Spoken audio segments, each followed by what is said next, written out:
नमस्ते दोस्तों, हमारे स्पेशल सेशन माइलस्टोन सीरीज की श्रृंखला में हम बताएंगे आपको भारत में हुए कुछ निर्णायक घटनाक्रम। और उसी श्रृंखला में आज हम बात करेंगे 4 टॉप बैंक्स आर नेशनलाइज, यानी भारत में कब और किन परिस्थितियों में हुआ 14 बैंकों का राष्ट्रीयकरण, फिर दोबारा 1980 में कितने बैंकों का हुआ, और साथ ही बताएंगे सबसे पहले किस बैंक का राष्ट्रीयकरण हुआ, और समझाने की कोशिश भी करेंगे अंत में कि एग्जामिनर आपसे एग्जाम में कैसे क्वेश्चन पूछ सकता है। हम आपको बता दें, सन 1947 में जब देश आज़ाद हुआ तो देश के आर्थिक हालात ठीक नहीं थे। देश के ऊपर अंग्रेजों द्वारा की गई आर्थिक लूट के निशान साफ देखे जा सकते थे। देश में कुछ लोगों के पास बहुत अधिक धन था और एक बड़ा तबका गरीबी में जकड़ा हुआ था। ताशकंद समझौते के दौरान लाल बहादुर शास्त्री जी की मौत हो गई थी और 1967 में जब इंदिरा गांधी प्रधानमंत्री बनी तो पार्टी पर उनकी पकड़ मजबूत नहीं थी। लोग उन्हें कांग्रेस सिंडिकेट की गूंगी गुड़िया कहते थे। ऐसे समय में इंदिरा गांधी को अपनी छवि बदलनी थी और बड़े फैसले लेने थे।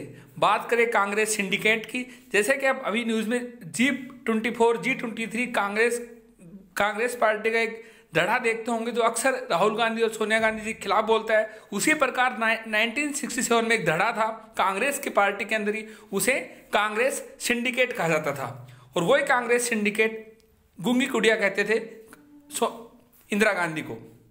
आगे, और उस वक्त देश की आर्थिक हालात खराब थी।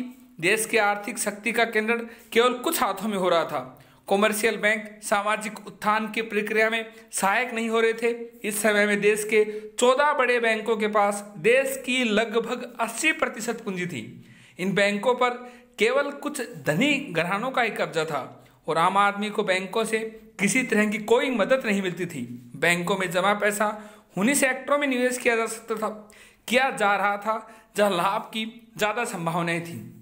वर्ष 1967 में इंदिरा गांधी कांग्रेस पार्टी में 10 सूत्रीय कार्यक्रम पेश किया। इसके मुख्य बिंदु बैंकों पर सरकार का नियंत्रण करना था, 400 पूर्व राजा महाराजाओं को मिलने वाले वित्तीय लाभ बंद करना था, न्यूनतम मजदूरी का निर्धारण करना था और आधारभूत संरचना के विकास, कृषि, लघु उद्योग और निर्यात में निवेश बढ़ाने इसके मुख्य बिंदु थे। और इसी के चलते इंदिरा गांधी ने 19 जुलाई 1969 को एक ऑर्डिनेंस जारी करके देश में 14 बड़े निजी बैंकों का राष्ट्रीयकरण किया।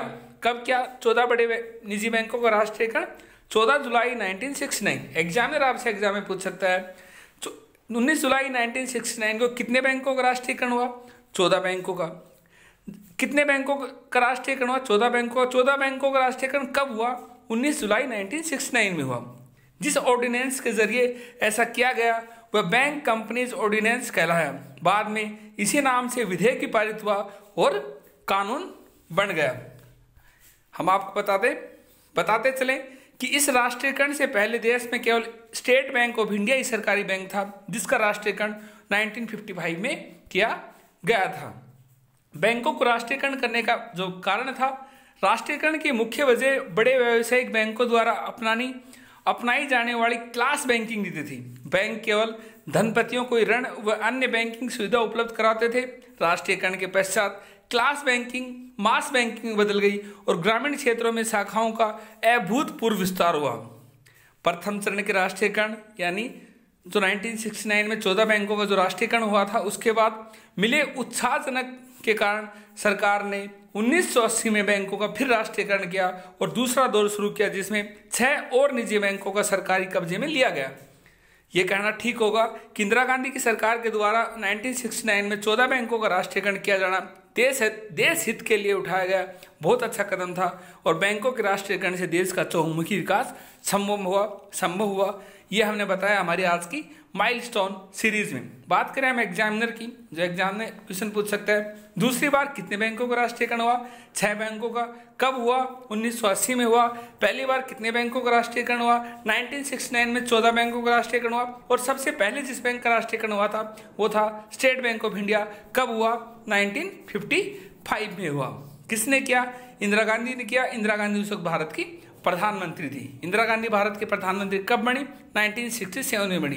लाल बहादुर शास्त्री के मृत्यु के बाद बनी हमारी प्रधानमंत्री इंदिरा गांधी जी। हमारे आज के सेशन में इतना। कैसी लगी हमारी माइलस्टोन सीरीज लिखे कमेंट बॉक्स में। Thank you.